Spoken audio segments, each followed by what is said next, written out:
ராமபுரம் அப்படிங்கிற ஊர்ல மதிய நேரம் வெயில் கொளுத்திக்கிட்டு இருந்துச்சு. எல்லாரும் வெயிலுக்கு பயந்து வீட்டுக்குள்ள போய் உக்காந்துக்கிட்டு இருந்தாங்க. ஆனா அதே நேரத்துலதான் தூசிய கிளப்பி விட்டுக்கிட்டு ஊருக்குள்ள ஒரு குதிரை வண்டி வந்துகிட்டு இருந்துச்சு. அந்த வண்டியில கட்டியிருந்த குதிரையும் கூட பாக்குறதுக்கு பட்டணத்து குதிரை மாதிரி தான் தெரிஞ்சுது. அப்ப தாசுங்கிறவன் வேகமா ஓடி அந்த வண்டி பக்கத்துல வந்து, யாரியா நீ? இந்த ஊருக்கு புதுசா வந்த மாதிரி இருக்கு. இது வரைக்கும் இந்த ஊர்ல உங்களை பார்த்ததே இல்ல. உங்களை பார்த்தா ராஜாவுக்கு காவல் இருக்கிற மாதிரி இருக்கு. ஆமா, நான் இந்த ஊருக்காரன் தான். இந்த ஊர்லயே பிறந்து வளர்ந்தவன். இந்த மண்ணுக்கும் எனக்கும் நிறைய சம்பந்தங்க இருக்கு. தாசு ரொம்ப ஆச்சரியமா, அப்படியா? யார் நீங்க? இது வரைக்கும் எனக்கு தெரியாதே. இந்த ஊர்ல பிறந்தவங்க எல்லாரையும் எனக்கு தெரியும். என் பேரு பாபுராவ். நான் சுப்பாராவோட தம்பி. அத கேட்டதுமே, சுப்பாராவ் தம்பி பாபுராவா? சின்ன வயசுலயே இந்த ஊருக்குள்ள திருட்டுத்தனம் பண்ணி இந்த ஊரை விட்டு நகையெல்லாம் எடுத்துக்கிட்டு ஓடி போனேன்னு சொன்னது நீதானா? அப்படின்னு நினைச்சான். அப்ப பாபுராவ் கம்பீரமா, என்னோட அண்ணன் வீடு எங்க இருக்கு? காட்டி கொடுங்க. 37 வருஷத்துக்கு அப்புறம் இந்த ஊருக்கு வரேன். தாசு சரி அப்படின்னு சுப்பையாவோட வீட்டுக்கு அவனை கூட்டிக்கிட்டு போனான். ஆனா சுப்பையாவால பாபுராவை சரியா அடையாளம் கண்டுபிடிக்க முடியல. யாருப்பா நீ? வழி தவறி வந்த மாதிரி இருக்கு. அண்ணன், நான் தான் உன் தம்பி பாபுராவ். என்னை பார்த்தாலும் உங்களால அடையாளமே கண்டுபிடிக்க முடியலையா அண்ணன்? சுப்பையா ரொம்ப ஆச்சரியப்பட்டாரு. 30 வருஷத்துக்கு முன்னாடி வீட்டு விட்டு ஓடி போன தம்பி இப்படி மகாராஜா மாதிரி வந்து நிப்பான்னு அவரு எதிர்பார்க்கல. நீயா? நீ உயிரோட தான் இருக்கியா? நீ உயிரோட இருக்கிறேன்னு நீ வந்ததுக்கு அப்புறம் தான் நாங்களே தெரிஞ்சுக்கிறோம். உன்னோட அண்ணி நீ எப்ப வருவேன்னு வாசல்லே நின்னு பாத்துக்கிட்டு இருந்தா. அது ஒரு பெரிய கதை. பசி தாங்க முடியாம பசிக்காக அலைஞ்சுக்கிட்டு இருக்கும்போது ஒரு ட்ரெயின் வந்தது. அந்த ட்ரெயின் ஏறி நான் மும்பைக்கே போயிட்டேன். அந்த மும்பைல ஒரு பெரிய ராஜா வீட்டுக்கு நான் போயிட்டேன். அவங்க வீட்டுல வேலை செஞ்சுக்கிட்டு இருந்தேன். ஆனா அவங்க என்ன அவங்க பெத்த புள்ளையா நினைச்சு என்ன நல்லா பாத்துக்கிட்டாங்க. பார்வதி சந்தேகமா, சித்தப்பா, சொத்து பத்த படத்துல பாக்குற மாதிரி உங்க பேர்ல ஏதாவது எழுதி வச்சிருக்காங்களா? திங்களான்னு உங்க பொண்ணு என்ன மாதிரியே புத்திசாலியா கேள்வி கேட்குறான். நீங்க கேட்கறது என்னவோ உண்மைதான். அந்த சேட்டு அவங்க புள்ள மாதிரி என்ன வளர்த்துக்கிட்டு அவங்க சொத்துல பாதிய எனக்கு எழுதி வச்சிருக்காங்க. என் வார்த்தையை நம்பி அந்த ஊருக்குள்ள இருக்கிற பெரிய பெரிய மனுஷங்க, பெரிய பெரிய பணக்காரங்க, ஏன் அந்த ஊரு கவர்னரே என்கிட்ட தான் என்ன முடிவெடுக்கணும்னு எல்லாமே கேட்டு தெரிஞ்சுக்குவாரு. சுப்பையா சந்தோஷமா, அடடா என் தம்பி கோடீஸ்வரனா ஆயிட்டான் அப்படின்னு சொன்னாரு. ஆமாங்கண்ணே, அந்த சேட்டு என் பேர்ல தான் சொத்தை எழுதி வச்சதுனால இப்ப நான் பெரிய பணக்காரன் தான். இதுக்கப்புறம் என்னோட சொத்தெல்லாம் உங்களுக்கு தான் சொந்தம். உங்க பொண்ணுக்கு ஒரு நல்ல இடத்துல மாப்பிள்ளை பார்த்து கல்யாணம் பண்ணி கொடுக்குறேன். இனிமே சொத்து அவளுக்கு தான். அதை கேட்டு சுப்பையா மனசு கரைஞ்சு போச்சு. ஆனா பார்வதிக்கு மட்டும் ஏதோ அவர் மேல சந்தேகமா தான் இருந்துச்சு. அதுக்குள்ள தாசு ஊருக்கு பாபுராவ் வந்ததை பத்தியும் அவனுடைய சொத்து விவரங்களையும் டங்கார போட்டு சொன்னான். கேளுங்கப்பா கேளுங்க, நம்ம சுப்பையாவோட தம்பி ராம்பாபு மும்பையிலிருந்து மும்பை ராஜாவா திரும்பி வந்திருக்காரு. ஊருக்காரங்க எல்லாருமே பாபுராவை பாக்குறதுக்காக சுப்பையா வீட்டுக்கு வந்தாங்க. அப்ப பாபுராவ் எல்லார்கிட்டயும் ஏதேதோ கதையா அளக்க ஆரம்பிச்சான். ஒரு தடவை நான் படகுல மும்பையிலிருந்து அரபிக்கு போய்கிட்டே இருக்கும்போது தண்ணியில ஒரு திமிங்கலத்தை பார்த்தேன். அந்த திமிங்கலம் போன அந்த படகுக்கு நடுவுல வந்து நின்னுச்சு. அது என்ன பார்த்த உடனே நானுன்னு தெரிஞ்சு வழி விட்டு கொடுத்து போயிடுச்சு. அது என்ன பார்த்து வாயை திறந்த உடனே வாயிலிருந்து முத்துங்க விழுந்தது. அதை கேட்டு ஊருக்காரங்க எல்லாரும் ஆஹா ஓஹோ அப்படியான்னு கேட்கும்போது பார்வதி மட்டும் மனசுக்குள்ள திமிங்கலத்தை குச்சியை வச்சு அடிச்சாரா அப்படின்னு சொல்லி சிரிச்சுக்கிட்டு இருந்தா. இது இப்படி இருக்கும்போது எல்லாரும் பேசிக்கிட்டு இருக்கிற நேரத்துல அந்த ஊர் கோவில் பூசாரி அந்த இடத்துக்கு வந்தாரு. அவரு அங்க வந்ததுக்கு பின்னாடி ஒரு காரணமும் இருந்துச்சு. பாபு, உங்களை பார்த்தா ஆச்சரியமா இருக்கு. நீங்க சாதாரணமான புள்ள இல்ல, அந்த கடவுளோட புள்ள. உங்களை பார்த்து அந்த சூரியனே தலை குனிஞ்சு நிக்கிறான். பாபுராவ் பெருமையா பூசாரிய பார்த்து வணக்கம் வச்சான். சுப்பையா, பார்வதிக்கு கல்யாண வயசு வந்திருக்கு. உங்க தம்பி சொன்ன மாதிரி பக்கத்து ஊரு ஜமீன்தாரரோட பையனுக்கே பொண்ணு பேசி முடிச்சிடலாம். ரெட்டியோட பையன் கூட கல்யாணத்தை முடிவு பண்ணிடலாம்.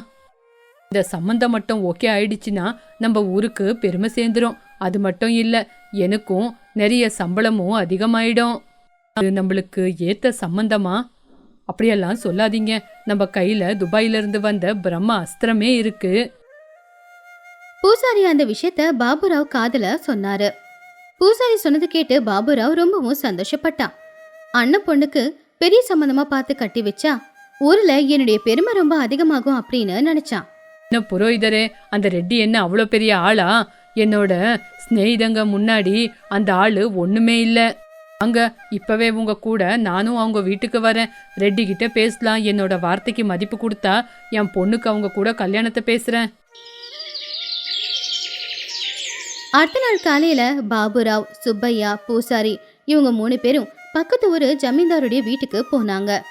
ஜமீன்தார் அவங்க எல்லாரையும் பார்த்து, யார் நீங்க? நீங்க தானா சுப்பாராவோட தம்பி? அந்த மும்பையோட பெரிய அதிபதி நீங்க தானா? எப்படி இருக்கீங்க ரெட்டி? என்னை பத்தி நீங்க நிறைய கேள்விப்பட்டிருப்பீங்க. உங்களை விட பெரிய பெரிய ஜமீன்தாரெல்லாம் என்னோட நண்பருங்க. அதை கேட்டு ஜமீன்தாரருக்கு கொஞ்சம் கோவம் வந்தாலும் கூட கோடீஸ்வரன் அப்படிங்கிற ஒரே ஒரு வார்த்தைக்காக அமைதியானாரு. விஷயம் என்னன்னா, எங்க அண்ணன் சுப்பையாவோட பொண்ணுக்கு உங்க பையனை கொடுத்து கல்யாணம் பண்ணி வைங்க. எனக்கு நிறைய சொத்து பத்து இருக்கு. மும்பையில இருந்து அதெல்லாம் வந்த உடனே கல்யாணத்தை முடிச்சிடலாம். மும்பையில இருந்து ஆணையும் அரேபியால இருந்து குதிரையும் எல்லாத்தையும் இந்த இடத்துக்கு வர வைக்கிறேன். சுப்பையா, பூசாரி 2 பேருமே பாபுராவ் சொன்னதை கேட்டு ஆச்சரியப்பட்டாங்க. ஆனா ஜமீன்தார் மட்டும் ஆசையா, நீங்க உங்ககிட்ட சொத்து பத்து இருக்குன்னு சொல்றீங்க. சொத்து பத்து இருக்குது அப்படிங்கிறதுக்கு ஏதாவது இருக்கா அத்தாச? பாபுராவ் சிரிச்சுக்கிட்டே, என் பேச்சில் உங்களுக்கு நம்பிக்கை இல்லைன்னா மும்பையிலிருந்து என்னோட சொத்து பத்து கணக்கு வழக்கெல்லாம் இங்கேயே கொண்டு வரேன். அது வரைக்கும் எங்க ஊர் ஆளுங்களுக்கும் உங்க ஊர் ஆளுங்களுக்கும் என்னோட செலவுலேயே சாப்பாடை ஏற்பாடு பண்றேன். அதுக்கு நீங்க சம்மதம் சொல்லணும். என்னோட செலவுலேயே நடக்கணும். அதை கேட்டு ஜமீன்தார் சந்தோஷப்பட்டாரு. கிட்டத்தட்ட அந்த சம்பந்தம் முடிஞ்ச மாதிரி தான். அதுக்கப்புறம் ஊருக்கு வந்த பாபுராவ் ரொம்ப பரபரப்பா வேலைகளை பார்த்துக்கிட்டு இருந்தான். விருந்துக்கெல்லாம் ஏற்பாடு பண்ணான். ஆனா அவன் கையில இருந்து ₹1 கூட அவன் செலவு பண்ணவே இல்லை. ஊர்ல இருக்கிற நாட்டார் கடையில போய் அவன் கடன் வாங்கினான். அதுவும் அவங்க அண்ணன் சுப்பையாவோட பேர்ல. அண்ணே, நீங்க கவலைப்படாதீங்க. மும்பையிலிருந்து காசு வந்த உடனே அந்த சேட்டோட கடையை நம்மளே காசு கொடுத்து வாங்கிக்கலாம். நாட்கள் போய்கிட்டு இருந்துச்சு. ஆனா பணப்பெட்டி வரல. பாபுராவ் பேசுற விதமும் மாறி போச்சு. பார்வதிக்கு அவன் மேல சந்தேகம் பலமாய்கிட்டே இருந்துச்சு. ஒரு நாள் ராத்திரி நேரம் பார்வதிக்கு தூக்கம் வரலங்கிறதுனால அவ வெளியில வந்தா. அப்ப பாபுராவ் தூக்கத்திலேயே ஏதேதோ பெணாத்திக்கிட்டே இருந்தான். பாபுராவ் தூக்கத்துல, அடிக்காதீங்க அடிக்காதீங்க, 37 வருஷமா நரகம்னா என்னன்னு காட்டியிருக்கீங்க. தயவு செஞ்சு என்ன மன்னிச்சிடுங்க. நான் எடுத்த நகையெல்லாம் திருப்பி கொண்டு வந்து கொடுத்துடுறேன். அதை கேட்ட உடனே பார்வதிக்கு அவ சந்தேகப்பட்டது உண்மைதான் அப்படின்னு தோணுச்சு. ஜக்கையா 10 வருஷம், அந்த வார்த்தை அவ மனசுல அப்படியே நின்னு போச்சு. அடுத்த நாள் காலையில ஊர் முழுக்க சுப்பையாவோட வாசல நின்னுக்கிட்டு இருந்துச்சு. பக்கத்து ஊரு ஜமீன்தாரும் கூட சுப்பையா வீட்டுக்கு வந்திருந்தாரு. அன்னைக்கு அந்த ஊருக்கே பாபுராவ் தான் ஹீரோ. எல்லாரும் அவனை புகழ்ந்து தள்ளிக்கிட்டு இருந்தாங்க. இங்க பாருங்க ரெட்டி, என் பேச்ச கேளுங்க. இன்னைக்கு சாயங்காலமே நகை நட்டெல்லாம் வந்துடும். நாளைக்கு காலையில கல்யாணத்தை வச்சுக்கலாம். எல்லாரும் சாப்பிட போய் உக்காந்தப்போ ஊருக்குள்ள திடீர்னு ஒரு வண்டி வந்து நின்னுச்சு. அந்த வண்டியில இருந்து பார்வதியும் அவர் கூட ஒருத்தரும் வந்து இறங்குனாரு. இங்க பாபுராவ் அப்படிங்கிறது யாரு? ஜக்கையா. என்னடா, என்ன பார்த்த உடனே நான் யாருன்னு ஞாபகத்துக்கு வந்ததா இல்லையா? 17 வருஷம் ஜெயில இருந்தியே, இப்பவாவது ஞாபகம் இருக்கா? யாருக்கும் எதுவுமே புரியல. மும்பையோட ஜெயிலர் இவன். 17 வருஷம் என்னோட கட்டளையில இருந்தான். இவன் படாய் பாபு இல்ல, ரவுடி பாபு. இவன் மும்பையில மில்லொன்னும் நடத்திக்கிட்டு இருக்கல, என்னோட ஜெயில தான் இருந்தான். இவன் பெரிய வியாபாரி ஒண்ணு இல்ல, என் கையால தண்டனைய அனுபவிச்சவன். இவன் ஏதோ ஒரு பெரிய பிளான தான் போட்டிருக்கான். ஜக்கையா சொன்னதுல பாபுராவோட வண்டவாளம் தண்டவாளத்துல ஏறிச்சு. அவன் அவனுடைய 10 வயசுல அண்ணன் வீட்டுல இருந்து நகையை திருடி அதுக்கப்புறமா மும்பைக்கு வந்து அங்கேயே சின்ன சின்ன திருட்டுகள்லாம் சம்மந்தப்பட்டு 10 வருஷம் அவன் ஜெயில இருந்து கழித்தினவன் அப்படிங்கிற விஷயம் எல்லாருக்கும் தெரிய வந்துச்சு. அதை கேட்டு ஜமீன்தார் ரொம்ப கோவமா அந்த சம்பந்தம் வேண்டாம் அப்படின்னு சொல்லிட்டு அங்கிருந்து அவருடைய ஊருக்கு போயிட்டாரு. அப்போ ஊர்ல இருக்கிற மத்தவங்க எல்லாருமே பாபுராவை அடிக்கிறதுக்காக கையோங்கிட்டு வரும்போது சுப்பையா அவங்கள தடுத்து, அவனை பார்த்து யாரும் எதுவும் சொல்லாதீங்க. அவன் செஞ்ச தப்புக்கு தண்டனைய அனுபவிக்கிட்டோம். பாபுராவ் அவன் செஞ்ச தப்புக்கு மன்னிப்பு கேட்டான். அம்மா, உன்னோட தெளிவால நம்ம குடும்பத்தோட கௌரவத்தை காப்பாத்திட்ட. அன்னைக்கு சுப்பையா தம்பி பண்ண எல்லா கடனையும் தீர்த்து வச்சாரு.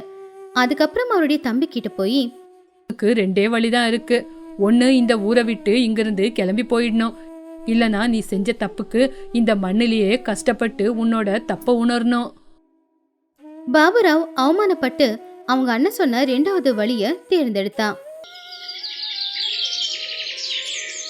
அன்னையிலிருந்து பாபுராவ் அவங்க அண்ணனான சுப்பையா கூட சேர்ந்து வயல்ல இறங்க கஷ்டப்பட்டு உழைச்சி சம்பாதிக்க ஆரம்பிச்சான். இந்த கதையில இருக்கிற நீதி என்னன்னா, நம்ம கிட்ட இல்லாத ஒண்ணு இருக்குன்னு சொல்லிக்கிட்டு பில்டப் கொடுத்துக்கிட்டு இருந்தா வாழ்க்கையில நாம முன்னேறலாம் முடியாது. என்னைக்காவது ஒரு நாள் இப்படி அடி வாங்கி அவமானப்பட்டு தலைகுனிச்சுதான் நின்னாகணும். அது காவேரி நதிக்கரையோரமா இருந்த ரொம்பவும் அழகான ஒரு ஊரு. அந்த ஊர்ல தான் ராமையா அப்படிங்கிற ஒரு விவசாயி வாழ்ந்துகிட்டு இருந்தான். அவன் பேரு ராமையா தான். ஆனா ஊர்ல இருக்கிற எல்லாரும் அவனை பிசினாரின்னு தான் கூப்பிடுவாங்க. ஏன்னா 100 ஏக்கர்ல பூமி இருந்தாலும் கூட அவன் ₹1 செலவு பண்றதுக்கு 1000 தடவை யோசிக்கிறது தான் அதுக்கு காரணம். அவனுடைய மனைவியான சாந்தம்மா புருஷனோட கஞ்ச பிசினாரித்தனத்தினால பாவம் அவதான் ரொம்ப கஷ்டப்பட்டு வாழ்ந்துகிட்டு இருந்தா. சரியா அந்த வருஷம் கார்த்திகை மாதம் தொடங்குச்சு. ஊர்ல இருக்கிற எல்லா கோவில்லையும் பக்தியோட பூஜைகளும் நடந்துகிட்டு இருந்துச்சு. ராமையாவுக்கு இந்த மாசம் அப்படின்னா ரொம்ப பிடிக்கும். அது கடவுள் மேல இருக்கிற பக்தியால இல்ல, இந்த மாசம் பூரா அசைவம் சமைக்க வேண்டாமே அப்படிங்கிறது தான். அப்ப இந்த மாசம் அவனுக்கு செலவும் குறையும் இல்லையா, அதுதான் அதுக்கு காரணம். ஆனா அந்த வருஷம் ஊர் பெரியவங்க எல்லாரும் சேர்ந்து ராமையா மேல ஒரு பெரிய பொறுப்பை தூக்கி வச்சாங்க. இங்க பாரு ராமையா, ஊர் சார்பா இந்த வருஷம் நீதான் வனபோஜனத்துக்கு ஏற்பாடு பண்ணணும். ராமையா பயந்து, என்னது நானா? ஐயோ, என்கிட்ட அவ்வளவு பணம் இல்லையே. நான் ஒரு மூட்டை வாங்குறதுக்கு இப்பதான் ₹50,000 செலவு பண்ணேன். இந்த கணக்கெல்லாம் என்கிட்ட வேண்டாம். உன்னை பத்தி எனக்கு தெரியும். ஊர்ல இருக்கிற பாதி பேர் உன்கிட்ட தான் கடன் வாங்கியிருக்காங்க. ஒழுங்கா இது நீ பண்ணணும். இது பஞ்சாயத்து தீர்ப்பு. அது கேட்டு ராமையா மனசுக்குள்ள, ஐயோ பணம் செலவாகுமே அப்படின்னு நினைச்சுக்கிட்டு வெளியில மட்டும், அப்படி இல்லைங்கய்யா, இது கார்த்திகை மாசம். அதுக்குதான் இந்த தடவை உன்னை தேர்ந்தெடுத்திருக்கிறது. வெங்காயம் பூண்டு சேர்க்க மாட்டோம், எப்படியும் அசைவமும் சாப்பிட மாட்டோம். அப்போ எப்படியும் நீ வந்துட்டு சைவத்தை தானே சமைச்சு கொடுக்க போற. செலவு அந்த அளவுக்கு இருக்காது. ஒழுங்கா இந்த தடவை ஏற்பாடு பண்ண. ராமையாவுக்கு வேற வழியும் இல்ல. சரி அப்படின்னு தலையாசிச்சான். வீட்டுக்கு வந்து அவன் பொண்டாட்டிய பார்த்து, பாத்தியா சாந்தம்மா, அந்த ராகவையன் தலையில பெரிய பாறாங்கெல்லாம் தூக்கி போட்டுட்டாரு. ஊர்ல எல்லாருக்குமே நான் வனபோஜனம் வச்சு சாப்பாடு போடணுமா, என்ன பண்றது? சாந்தம்மா சந்தோஷமா, ஐயோ அதுல என்னங்க தப்பு இருக்கு, சமைச்சு போட்டுருவோம். 4 பேருக்கு சாப்பாடு போடுறதுல நமக்கு புண்ணியம் தானங்க வந்து சேரும். ராமையா கோவமா, புண்ணியத்தை வச்சே 1 கிலோ அரிசி வாங்க முடியுமா உன்னால? சரி சரி, அந்த புளிசோறுல நீ பாட்டுக்கு நிறைய வேர்க்கடலையும் முந்திரியும் போட்டுறாத. அப்புறம் தயிர் சாதத்துல தயிரை ஊத்தாத, மோர் ஊத்து போதும். அப்படி பண்ணாதான் நல்லா வரும். சாந்தம்மா அதை கேட்டு, நீங்களும் உங்க கஞ்சத்தனமும் சரி சரி. வனபோஜனத்துக்கு இன்னும் 2 நாள் இருக்கு அப்படின்னும் போது ஊரியில ஒரு வண்டி வந்து நின்னுச்சு. வண்டியில இருந்து இறங்குனது ராமையாவோட சொந்தக்காரங்களான ரங்காவும் ரங்காவோட மனைவியும் தான். அவங்களுக்கு இந்த கார்த்திகை மாதம்னாலே பிடிக்காது. ஏன்னா அவங்க பட்டணத்துல செஞ்சுக்கிட்டு இருந்தது மீன் வியாபாரம் அப்படிங்கறதுனால கார்த்திகை மாதத்துல அவங்களுக்கு வியாபாரமே நடக்காது. அவங்க இங்க வந்தது வனபோஜனத்துல நல்லா சாப்பிட்டுட்டு போகலாம் அப்படிங்கிறதுக்காக தான். ராமையா, வீட்டுல தான் இருக்கியா? அதை கேட்டு ராமையா அவங்கள வந்து பார்த்து, அட கடவுளே, இவங்க இப்பதான் வரணுமா அப்படின்னு சொல்லி அவங்க பக்கத்துல போனா. அட வாங்க மச்சான், என்ன இந்த நேரத்துல சொல்லாம கொள்ளாம? ரங்காவோட மனைவி, ஒன்னும் இல்லைங்கண்ணே, என் வீட்டுக்காருக்கு அவங்க தங்கச்சியை பார்க்கணும் போல ஆசையாயிடுச்சு போல, அதனாலதான் கூட்டிட்டு வந்துட்டாரு. ஆமா, வனபோஜனமாமே, எப்போ போடுறீங்க? அதை கேட்டு ராமையா, அதெல்லாம் உள்ள போய் பேசிக்கலாமா? சாந்தம்மா அண்ணனையும் அண்ணியையும் பார்த்து ரொம்பவும் சந்தோஷப்பட்டா. அன்னைக்கு ராத்திரி நேரம் ராமையா சொன்ன மாதிரி தான் சாந்தம்மாவும் சமைச்சு அதை இலையில பரிமாறினா. அப்போ இலையில இருக்கிற அந்த சாப்பாடை பார்த்து ரங்கா, என்னம்மா தங்கச்சி, வந்த சொந்த பந்தத்துக்கு ஒரு கோழி முட்டையை கூடமா உன்னால சமைச்சு போட முடியாது? சாந்தம்மா பயந்து போய் அவருடைய புருஷனை பார்த்து, அது அண்ணன், இது கார்த்திகை மாசம்ல, அதான் அசைவம் செய்யல. அது கேட்ட ருக்மிணி, ஓ நீங்க சாப்பிட மாட்டீங்களா? எங்களுக்காகவாவது சமைச்சிருக்கலாம்ல, நாங்க சாப்பிடுவோமே, இதை எப்படி நாங்க சாப்பிடுறது? அப்ப ராமையா கோவமா, இங்க பாருங்க மச்சான், இது என் வீடு, என்னோட ரூலு. என் வீட்டுல என்ன சமைக்கிறேனோ அதான் சாப்பிடணும், இல்லனா? அப்போ ரங்கா கோவமா, இல்லனா என்னடா, எனக்கு உன்னை பத்தி தெரியும், நீ சரியான கஞ்ச பிசினாரி. கடவுள் பேரை குறுக்க வச்சுக்கிட்டு வந்த சொந்த பந்தத்துக்கு ஒழுங்கா சோறு கூட போட முடியல. அதானே, நாங்க என்ன சும்மாவா இந்த பொண்ணை உனக்கு கட்டி கொடுத்தோம்? வரும்போது எவ்வளவு நகையை போட்டுக்கிட்டு வந்தா, அதை போட்டு அனுப்புனவங்களுக்கு இந்த சாப்பாடு தான் போடுவீங்களா? அந்த பழைய கதையெல்லாம் இப்ப எதுக்கு? எதுக்குன்னா நாங்க கேட்போம்தான்.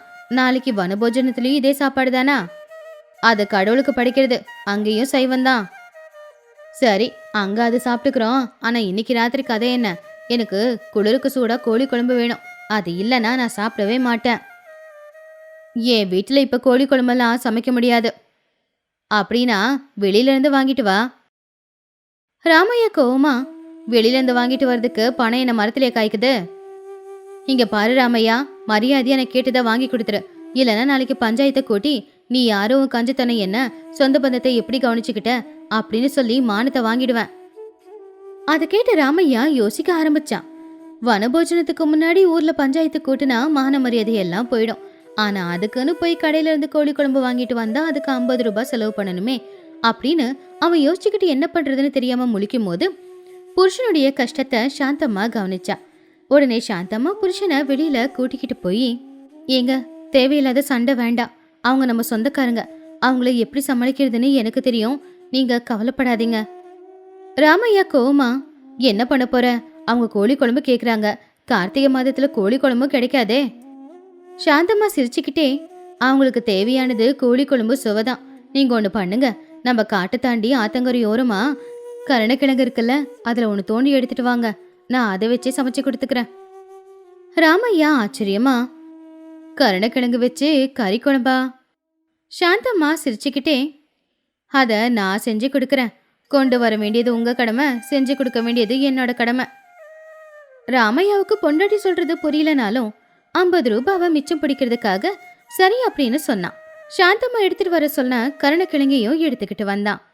இந்த பக்கம் சாந்தம்மா போய் அவங்க அண்ணன் அண்ணி கிட்ட, அண்ணன் அண்ணி, இந்த மாசத்துல அசைவம் சமைக்க கூடாதுன்னு என் புருஷன் சொல்லியிருக்காரு. ஆனா உங்களுக்காக இந்த மாசம் சமைக்கக்கூடிய அசைவத்தை கொண்டு வந்திருக்கேன். அதை கேட்டு ரங்கா, இந்த மாசம் சமைக்கக்கூடிய அசைவமா? அத பிரம்ம கோழின்னு சொல்லுவாங்க. இது காட்டுல கிடைக்கிற ஒரு விதமான கிழங்கு. அந்த கிழங்கு போட்டு சமைச்சா அப்படியே கறியை சாப்பிடுற மாதிரி தான் இருக்கும். கார்த்திகை மாசத்துல இதை சாப்பிட்டா எந்த பாவமும் வராது. ஏன்னா இதுவும் சைவம் தானே. அது கேட்டு ருக்மிணி, என்னது கிழங்கு குழம்பா? நான் சமைச்சு கொடுக்குறேன் அண்ணி, சாப்பிட்டு பார்த்துட்டு எப்படி இருக்குன்னு நீங்களே கொஞ்சம் சொல்லுங்களேன். ரங்கா வேற வழி இல்லாம தங்கச்சிக்கிட்ட சரின்னு சொன்னான். சாந்தம்மாவும் சமையல் அறைக்குள்ள போனா. வீட்டுல இருக்கிற மசாலா பொருள் எல்லாத்தையுமே இடிச்சு போட்டு, அதே மாதிரி இஞ்சி பூண்டு பேஸ்ட்ல பூண்டு போடாம இஞ்சியை மட்டும் தட்டி போட்டு அவ சுவையா குழம்பு வச்சா மனமும் கமகமன்னு வந்துச்சு. அந்த மனத்தை பார்த்து ராமையா, ஆஹா சாந்தம்மா, மனமே ரொம்ப நல்லா இருக்கே. சாந்தம்மா சிரிச்சுக்கிட்டே, சுவையும் அதே மாதிரி தாங்க நல்லா இருக்கும். சூடா சோறு வடிச்சு அதுல சூடா அந்த குழம்பு செஞ்சு கொடுத்தா சாந்தம்மா. ரங்காவும் ருக்மிணியும் அதை பார்த்து ஆச்சரியப்பட்டாங்க. ஆஹா, மனமே மூக்கு தொலைக்குது. தங்கச்சி, ஒரு கிழங்கு போட்டு கறி குழம்பு செஞ்சிருக்கேனா, உண்மையிலேயே உன் திறமை தான். அப்ப ருக்மிணி, ஆமா ரொம்ப நல்லா இருக்கு, ஆனா தொண்டையில ஏதோ கரக்கரன்னு இருக்கே. அதை கேட்டு சாந்தம்மா, ஆமா நீ அப்படிதான் இருக்கும், அந்த தொண்டையில கரக்கரன்னு இருக்கே, அதுதான் நம்ம பாவத்தை போக்கும். நல்லா சாப்பிடுங்க, நல்லா இருக்கும். அப்ப ரங்காவும் அதை கேட்டு, அப்படின்னா இதை சாப்பிட சாப்பிட புண்ணியம் சேரும் போலையே. ராமையாவுக்கு மட்டும் 50 ரூபாய் மிச்சம் பிடிச்சதுல ரொம்ப சந்தோஷமா இருந்தான். அடுத்த நாள் காலையில வனபோஜனம். ராமையா சொன்னபடியே தான் சாந்தம்மாவும் சமையல் செஞ்சிருந்தா. எல்லாரும் அதுதான் வாங்கி சாப்பிட்டாங்க. நல்லா இருக்கு அப்படின்னு தான் சொன்னாங்க. அதே மாதிரி ரங்கா ருக்மிணி 2 பேரும் சாப்பிட்டுக்கிட்டு இருந்தாங்க. ரங்கா சாப்பிடும்போது, என்ன மாப்பிள்ள, இதுதான் வனபோஜனமா, ஒரு பாயசம் கூட இல்லையே. அப்ப ராமையா, இங்க பாருங்க மச்சான், இது கடவுளுக்கு படைச்சு கொடுத்தது, குறை சொல்லாம சாப்பிடுங்க. அதான் நேத்து ராத்திரி உங்களுக்கு நான் அசைவம் சமைச்சு கொடுத்தேன்ல, இப்போ இதை மட்டும் சாப்பிடுங்க. சாப்பாடும் முடிஞ்சது. ரங்கா ருக்மிணி 2 பேருமே ஊருக்கு கிளம்பலான்னு கிளம்புனாங்க. என்னன்னா அதுக்குள்ள கிளம்பிட்டீங்க? அதை கேட்டு ருக்மிணி சிரிச்சுக்கிட்டே, போகணுமா, பட்டணத்துல வேலை இருக்கு. அப்ப ருக்மிணி சாந்தம்மா காதுல போய், அந்த குழம்பு கொஞ்சம் கட்டி கொடுக்குறியா? என் பக்கத்து வீட்டுல இருக்கிறவங்களுக்கும் நான் கொடுக்குறேன். சாந்தம்மா சிரிச்சுக்கிட்டே, ஐயோ அண்ணி, அது அடிக்கடி செஞ்சு சாப்பிடணுமே ஒழிய வச்சு அடுத்த நாள் சாப்பிடக்கூடாது. அதான் நான் ஊத்திட்டேன், இன்னொரு தடவை வரும்போது செஞ்சு தரேன். சரி, இன்னைக்கு செஞ்ச புளி சாதத்தையாவது கட்டி கொடுமா தங்கச்சி. ராமையா சிரிச்சுக்கிட்டே, அதுல என்ன இருக்கு மச்சான்? ராமையா உடனே போய் மிச்சம் இருக்கிற புளி சாதத்தை ஒரு பொட்டலமா கட்டி எடுத்துட்டு வந்து அதை ரங்கா கிட்ட கொடுத்தான். ரங்கா ருக்மிணி 2 பேருமே அவங்க கொடுத்த அந்த புளி சாதத்தை எடுத்துக்கிட்டு அங்கிருந்து வண்டியில கிளம்பி போயிட்டாங்க. அவங்க போனதுக்கு அப்புறமா ராமையா சந்தோஷமா, சாந்தம்மா சும்மா சொல்லக்கூடாது, உன் திறமையே திறமை, வந்தவங்களுக்கு கிழங்கு சமைச்சு போட்டு கோழி குழம்புன்னு கொடுத்துட்டேன். அதே மாதிரி நான் சொன்னபடியே ஊர்ல இருக்கிற எல்லாருக்குமே வனபோஜனத்தையும் செஞ்சு போட்டுட்ட. சாந்தம்மா சிரிச்சுக்கிட்டே, பாத்தீங்களா, கார்த்திகை மாதத்துல வனபோஜனம் நீங்க நினைச்ச மாதிரியே செஞ்சாச்சு. வந்தவங்களுக்கு சைவத்தை சமைச்சு கொடுத்து அசைவம் அப்படின்னு சொல்லி அவங்கள ஏமாத்தியும் ஆச்சு. ராமையா சந்தோஷமா, பொண்டாட்டின்னு இருந்தா உன்ன மாதிரி இருக்கணும், புருஷனுக்கு ஏத்த சரியான பொண்டாட்டி நீதான் சாந்தம்மா. சாந்தம்மா அதை கேட்டு மனசுக்குள்ள, இவரு திருந்த மாட்டாரு. அப்படி 2 பேரும் சந்தோஷமா சிரிச்சுக்கிட்டு மிச்சம் இருக்கிற புளி சாதத்தை எடுத்துக்கிட்டு அங்கிருந்து வீட்டுக்கு போயிட்டாங்க.